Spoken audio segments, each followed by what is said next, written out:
ಮಾತೃಭಾಷೆ ಕನ್ನಡವು ಯಾಕೋ ಏಕದಮ್ಮು ಬೇಕಾಯ್ತದೆ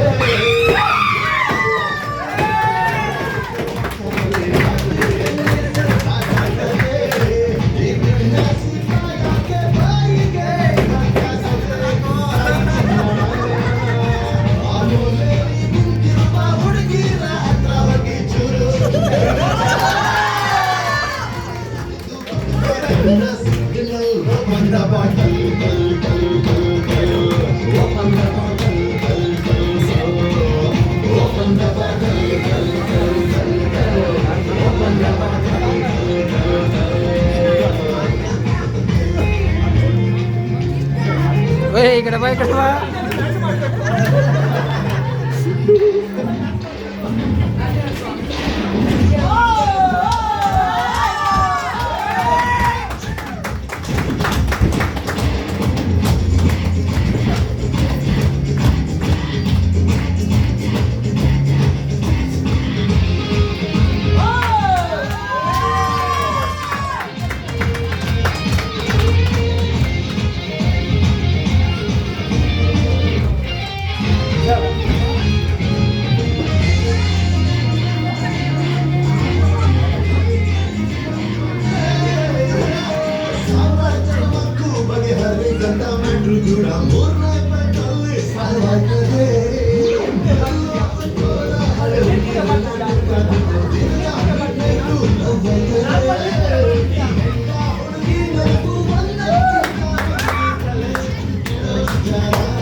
ಸದಾಕಾಲ ಚೆನ್ನಾಗಿರಬೇಕು. ಅದು ಹೀಗೆ ಆರೋಗ್ಯವಾಗಿದ್ದರೆ ನಮ್ಗೆ ಇನ್ನೂ ಬೂಸ್ಟ್ ಬರ್ತಾ ಇರುತ್ತೆ. ಇದಕ್ಕೋಸ್ಕರ ಎಲ್ಲರೂ ದೊಡ್ಡ ಚಪ್ಪಾಳೆ ಎತ್ತಿಸ್ಕೋಬೇಕು, ಎಲ್ಲರೂ ಎತ್ತಿಸ್ಕೋಬೇಕು, ಎತ್ತಿಸ್ಕೊಂಡು ಹೊಡಿಬೇಕು.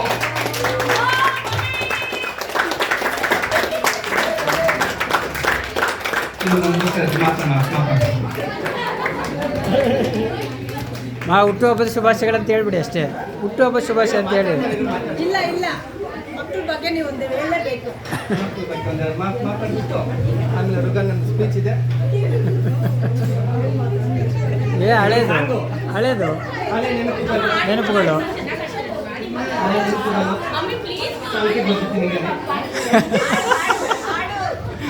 ರಾಮಣ್ಣನ ಬಗ್ಗೆ ಅಣ್ಣ ಅಮ್ಮ ಚೈಲ್ಡ್ಹುಡ್ ಬಗ್ಗೆ ಹೇಳ್ಬಿಡು ಒಂದು ಇನ್ಸಿಡೆಂಟ್ ಯಾವ್ದಾದ್ರು ಏನಾದರೂ ಇನ್ಸಿಡೆಂಟ್ ಹೇಳ್ಬಿಡಿ.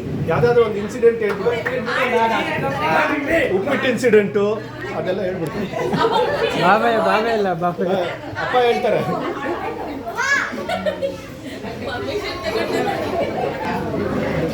ಅಲ್ಲಿಂದನೇ ಸ್ಟಾರ್ಟ್ ಆಗ್ಬೇಕಾ? ಎಲ್ಲರೂ ಕುತ್ಕೋಬೇಕು. ಸ್ವಲ್ಪ ಹತ್ರ ಇತ್ತು. ಅವಾಗ ನಮ್ಮನೇಲಿ ಯಾವಾಗಲೂ ಮಕ್ಕಳೆಲ್ಲ ನಮ್ಮನೇಲಿ ಇರ್ತಿದ್ರು. ಅವರು ಚಿಕ್ಕಮ್ಮ ಅಂದರೆ ತುಂಬ ಪ್ರೀತಿ ಅವರಿಗೆಲ್ಲ, ನಮ್ಮ ಮಕ್ಕಳಿಗೆಲ್ಲ. ಅವರು ಅಮ್ಮನೇ ಅಂತಾರೆ, ಜಾಸ್ತಿ ಹೇಳ್ತಾರೆ.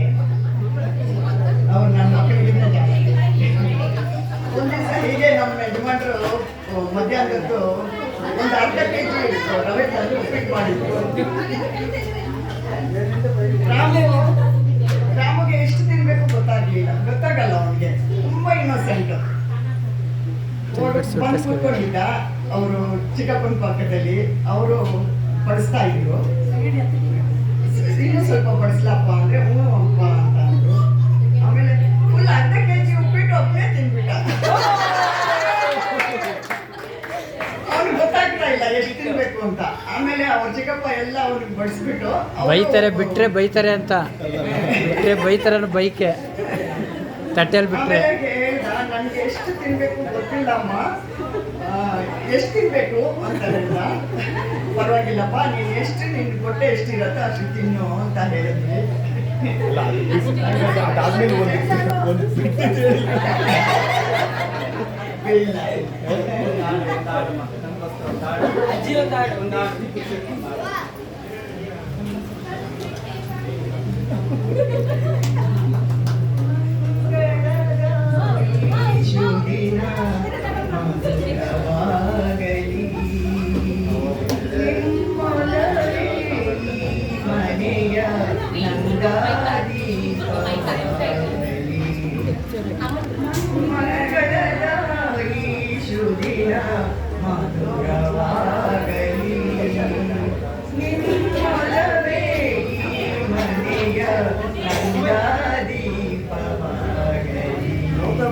ಅನುರಾಗದ ರಾಗಮಾಲೆ ಮಗಾಗಲಿ, ಅಪಸ್ವರದ ಚಾಯಿಂದು ಕಾಣದಾಗಲಿ, ಸರಸಿ ಸದನೆ ಸರಸಾನಲೀನವಾಗಲಿ, ಶುಭ ಗೀತೆ ಮೆರೆಯಲಿ, ಮಂಗಳದಾಯಿ ಶುದಿನ ಮಧುರವಾಗಲಿ, ನಿನ್ನೊಳವೇ ಮನೆಯ ನಂದಾದಿ ಗುಂಪ್ರ ಗೋವಿಂದ. ತಂದೆ ತಾಯಿ ದಾರಿ ತೋರು